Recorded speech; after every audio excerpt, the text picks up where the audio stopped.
Okay, Milei goes to, or just from Argentina, he goes to World Economic Forum. He's invited. And the person that brings him up on stage is Klaus Schwab.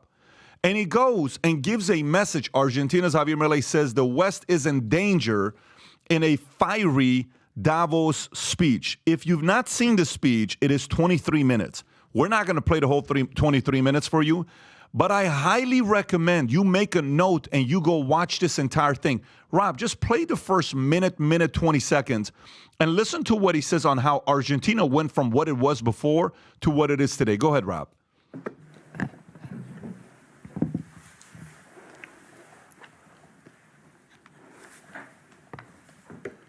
I may have to do a sketch about him today, Pat. Just letting you know. You should. He starts off with 10 seconds before. I don't think he speaks English, so it's going to be all in Spanish, right?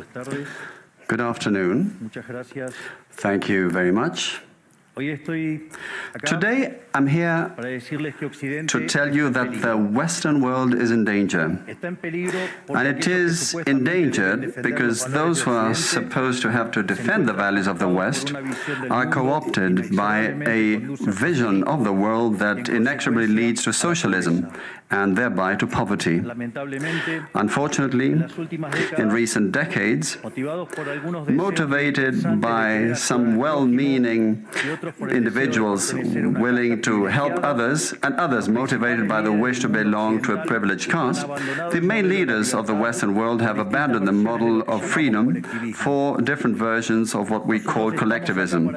We're here to tell you that collectivist experiments are never the solution to the problems that afflict the citizens of the world. Rather, they are the root cause. Do believe me, no one better placed than us, Argentines, to testify to these 2 points. When we adopted the model of freedom back in 1860, in 35 years we became a leading world power. And when we embraced collectivism over the course of the last 100 years, we saw how our citizens started to become systematically impoverished, and we dropped to spot number 140 globally. But before having the discussion, it would first be important for us to take a look at the data that demonstrate why free right here. Anyways, it's kind of tough to. There's also a different version that's only English speaking, where you don't hear the two different languages.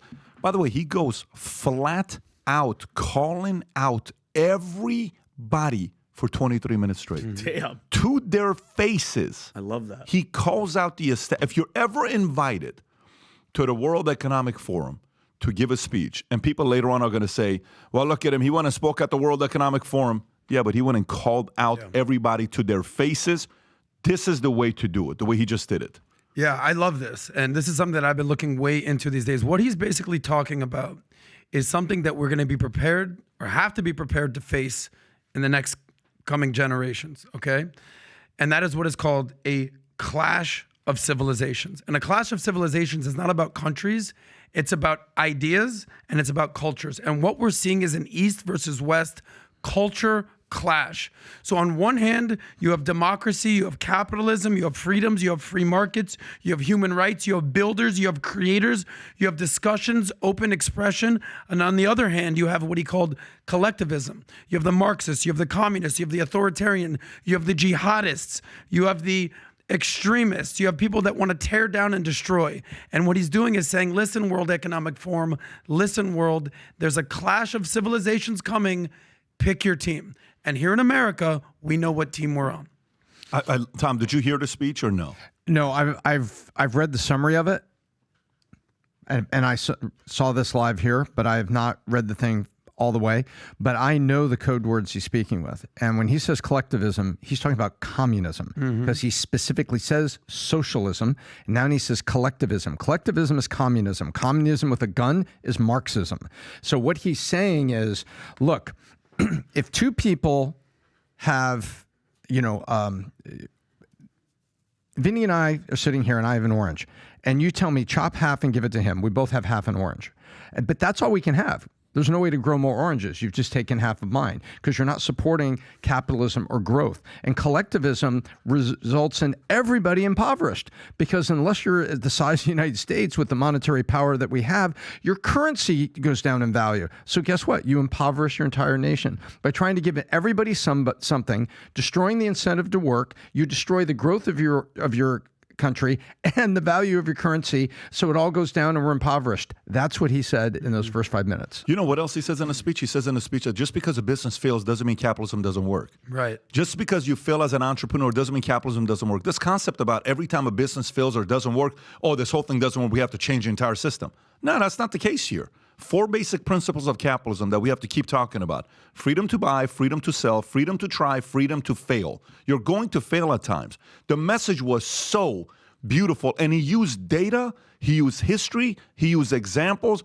It was the most uncomfortable speech to listen to if you believe in socialism and communism. My question is, like, they knew that he was going to do this. I mean, you know where he stands. If you watched any videos of this guy, you know exactly where he stands. Why would they invite this guy to come there and Klaus Schwab bring him on stage if it's going against their narrative? I don't know why. Great question, but I actually want to applaud them for giving a diverse opinion of voices. 1,000%. When you just thought Klaus Schwab couldn't get more evil, like the fact that they let this guy go up there and speak, I think that's fantastic because they knew what they were going to get. Tom, I have an idea for you, Tom. Look at the other way. They couldn't not invite him. How do you not? Tom, here's something that I think that you should do over the next coming months or years. This guy's going to be the perfect case example if he can turn Argentina around. The first libertarian that's ever been elected, certainly in Argentina, possibly in the world, libertarian No, he's candidate. the first libertarian president ever. Okay, that's what I'm saying. That's what I'm saying. So we see what's going on down in Argentina. Their currency's deflated, unemployment, skyrocket, everything. It's a mess. It's an absolute mess. Back in the day, whatever many years ago, Argentina, Buenos Aires used to be the Paris of Latin America. What are they now? They're a laughingstock, but it took this guy to come in and say, afuera. It's not going to happen on my watch. Yeah. So let's see if he can actually turn this country around, because if he does, he deserves all the praise in the world. Yeah, I'm excited about seeing what's going to happen here. But more importantly, calling out BS. More and more people calling out BS is a beautiful thing that's taking place to the world. So if you like this clip and you want to watch another one, click right here. And if you want to watch the entire podcast, click right here.